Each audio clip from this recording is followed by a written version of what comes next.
Buenas tardes, hermanos y amigos. Quiero en esta hora poder compartir un pasaje de la Biblia que estuvimos meditando en esta mañana con la familia y me parece muy oportuno y muy apropiado para poder hacer mención a través de las redes sociales para generar en ustedes esperanza y aliento en estos tiempos difíciles. La palabra en la que quiero reflexionar unos cuantos minutos está en Hechos de los Apóstoles, en el capítulo 3, en el versículo 21. Es un pasaje que me ha llamado la atención porque hemos venido estudiando con un grupo este pasaje de Hechos de los Apóstoles y nos hemos detenido en algunos pasajes y este a mí particularmente me ha parecido muy interesante. Dice así: a quien de cierto es necesario que el cielo reciba hasta los tiempos de la restauración de todas las cosas, de la que habló Dios por boca de los santos profetas que han sido desde tiempos antiguos. Este libro de Hechos fue escrito por un médico. El médico se llamó Lucas, quien se dedicó a recopilar y a recoger datos de la vida de Jesús en su primer tomo, que es el Evangelio de Lucas. Empieza a recolectar datos sobre su vida, su nacimiento, su muerte, su resurrección, y luego, ante el pedido probablemente de Teófilo, quien fue el destinatario, empieza a escribir y también a recolectar datos de la vida de la primera iglesia. Luego ya él se acopla a este trabajo de la iglesia acompañando a otros de los apóstoles, pero él empieza a recolectar datos y a explicarle a Teófilo cómo fue el inicio de la primera iglesia o de la iglesia primitiva. Y él empieza el libro de Hechos explicando que todo lo que va a contar luego, a posterior, tiene un inicio en un evento sobrenatural. Y fue el evento que se sucedió en Pentecostés, que era una fiesta judía en la cual hacían un recordatorio a los eventos que se habían llevado a cabo en el desierto, en especial recordar cómo Dios los había liberado y les había sustentado. Y en medio de esta fiesta empiezan a llegar los extranjeros judíos que estaban viviendo en diferentes partes del mundo conocido. Empiezan a llegar a esta fiesta y empieza a suceder un evento sobrenatural en la cual hombres sin letra, sin clase, empiezan a hablar en otro idioma. Y empiezan a hablar en un idioma que conocían el resto de personas que habían llegado a ese lugar. Por lo tanto, ellos entendieron que las palabras que salían de su boca era que estaban glorificando y alabando a Dios. Ellos, en lugar de sorprenderse y en entender que algo sobrenatural estaba pasando en sus vidas, más bien se burlan y dicen: están llenos de mosto y están ebrios, por eso hacen eso. Para cualquier persona en su santo juicio sabe que ninguna persona que tome una caja de cervezas, luego de tomar esa caja de cervezas, va a hablar en inglés. Eso sería totalmente salido del sentido común. Nadie podría hablar en otro idioma por medio de la embriaguez. Sin embargo, ellos, por querer tapar sus ojos a lo que estaban viendo, dijeron: están llenos de embriaguez. Pero esta manifestación era la profecía cumplida por boca de nuestro Señor Jesús cuando dijo: no os dejaré solos, enviaré al Espíritu Santo y Él los acompañará en este trabajo.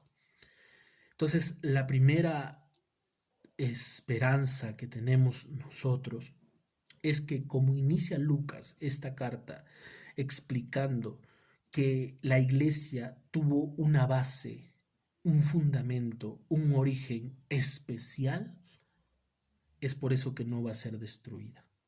Y ese origen especial es que la iglesia, la asamblea de los hombres y mujeres que han creído en Jesucristo como Señor y Salvador, tienen un respaldo, y es la presencia del Espíritu Santo, de Dios mismo, de la tercera persona de la Trinidad. Por eso es que la iglesia es cabeza y no cola. Por eso es que la iglesia no es una institución cualquiera, es una institución especial. que ni aun las puertas del Hades, del infierno mismo, podrán prevalecer contra la iglesia, porque ésta tiene la compañía del Espíritu Santo, a diferencia del resto de instituciones que se crean y se originan en el mundo entero. La política, el Estado, no está guiado por el Espíritu Santo. Otra institución de la Defensoría del Pueblo, etcétera, me cansaría de enumerar las instituciones, no tienen la guía del Espíritu Santo. Tienen una estructura en base a la ciencia, probablemente en base a la filosofía, pero no tienen la compañía del Espíritu Santo. Y Lucas hace ese énfasis fuerte en los primeros capítulos y le dice a la iglesia: tú tienes una compañía especial, es el Espíritu Santo. Luego, a través de esta compañía, este Pedro pusilánime, que en un principio tuvo miedo de confesar que él era un seguidor de Jesús, tuvo miedo, tuvo vergüenza, se escondió, corrió. Luego de recibir este poder y saber que la compañía del Espíritu Santo estaba con él, empieza a decirles a los judíos: ustedes han matado al autor y consumador de la vida. Sin embargo, Dios lo ha hecho Señor y Cristo. Ustedes cambiaron al santo, lo cambiaron por un homicida, pero Dios lo ha hecho Señor y Cristo. Y dice esta palabra que he leído con ustedes, que es la segunda reflexión. La primera es que el Espíritu Santo está acompañando a la iglesia. No te sientas derrotado, no te sientas destruido, no creas que la iglesia fracasó en estos tiempos, porque la iglesia sigue viva, porque tiene el respaldo del Espíritu Santo, tiene la compañía de la tercera persona de la Trinidad. Y este pasaje es también alentador y esperanzador. Pedro en este discurso les va a decir también: Jesús fue ascendido al cielo hasta los tiempos de la restauración de todas las cosas, como habló por boca de los santos profetas desde la antigüedad. Este dato que da Pedro pareciera un poco salido del contexto en el que está hablando, pero no tiene ninguna salida, es algo real. El cristianismo, desde su primer inicio en estas épocas, ha ido restaurando todas las cosas.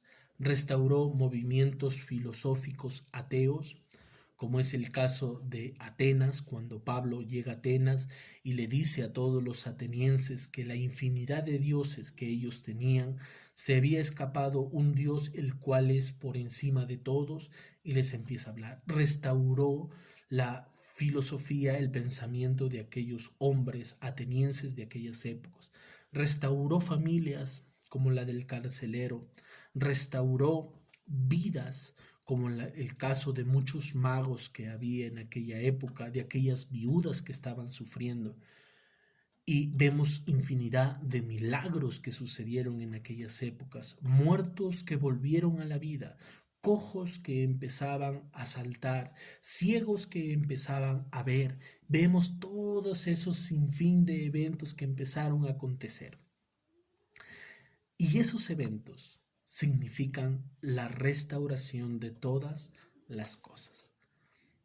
Desde la muerte de nuestro Señor Jesucristo hasta el 2020, después de la era cristiana, el cristianismo, a través de la guía del Espíritu Santo, ha ido restaurando, reconstruyendo la historia de la humanidad.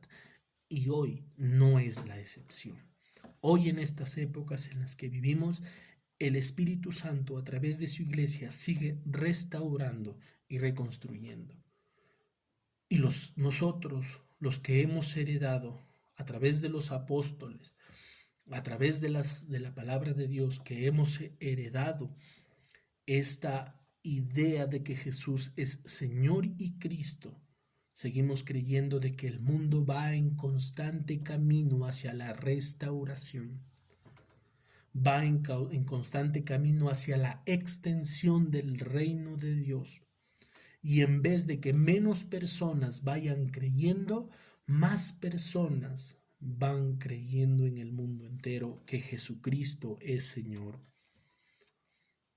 Por lo tanto, les aliento a todos ustedes en estas épocas a no perder la esperanza. Muchos nos han planteado la figura del túnel y que están viendo una luz al final del túnel, pero hacen esta metáfora para decir que al final del túnel está la solución a través de la medicina, de la cura, de la vacuna, etc. Sin embargo, es la solución, pero no lleva a restaurar. Lo único que puede restaurar es la palabra de Dios. Es el Santo Evangelio lo que puede restaurar a la humanidad.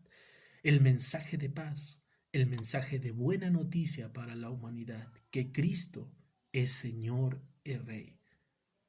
Dios ha venido a restaurar lo que hay mal. ¿Y saben cuál era la muestra de esa restauración? Los milagros. La enfermedad, los dolores, las anormalidades dentro de las personas, el cojo, el ciego, estas deficiencias mostraban que el hombre había caído en una desgracia. En el huerto del Edén se muestra que el hombre cayó en una desgracia. En el pecado de Adán se introdujo enfermedades, se introdujo dolores, se introdujo la muerte. Pero a través de la resurrección, a través de los milagros, vemos cómo Dios está en una constante restauración del mundo. Y lo va a hacer, como dice acá, como lo dijo Pedro en su primer discurso, el mundo va a seguir restaurándose hasta cuando Él regrese. Y esa es una esperanza. El cristianismo, por así explicarlo, no va a perder, va a triunfar, va a ganar al final de los tiempos. Hoy vivimos una época difícil, dura, para muchos difícil, pero hay una luz de esperanza y esa luz es que este mundo será restaurado.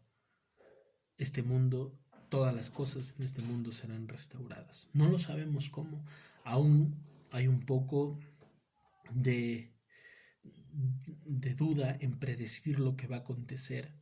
Muchos no se atreven aún a predecir, pero lo que sí sabemos nosotros es que al final todas las cosas van a servir para bien, para la restauración. Aún la partida nuestra, aún la muerte nuestra servirá para restaurar algo. No se olvide, para aquellos hermanos que están pasando algún tipo de dolencia, algún tipo de dolor, hermano, quizás ya el Señor te va a llevar a su presencia. Solo tienes que confiar en que el tiempo de la labor que tenías que hacer ya se cumplió, ya es suficiente. El Señor dice, ya cumpliste lo que tenías que hacer, ahora deja que otros sigan ese trabajo de la restauración del mundo. Y nosotros lo vamos a seguir. Probablemente el Señor también nos quite del plan a nosotros y nos diga, otro lo va a cumplir por ti, tú ya hiciste lo necesario, nos sacará del plan y pondrá otro. Pero al final el mundo será restaurado. Y será restaurado porque la iglesia tiene el respaldo del Espíritu Santo. La iglesia tiene el respaldo del Espíritu Santo. Así que, hermano, amigo, sigue cumpliendo tu labor, sigue cumpliendo con mucha eficiencia tu labor a la cual el Señor te ha llamado, porque al final este mundo será restaurado. Cada quien pone un granito de arena, cada quien pone lo necesario y lo suficiente. No tengas temor, no tengas miedo, porque la Biblia nos muestra que hay una esperanza. Pedro lo dijo, a este que ustedes han matado, ha resucitado. Y la resurrección es la muestra de lo que se perdió en el huerto. En el huerto hubo muerte, en el huerto murió Adán, pero en Cristo resucitó el Adán.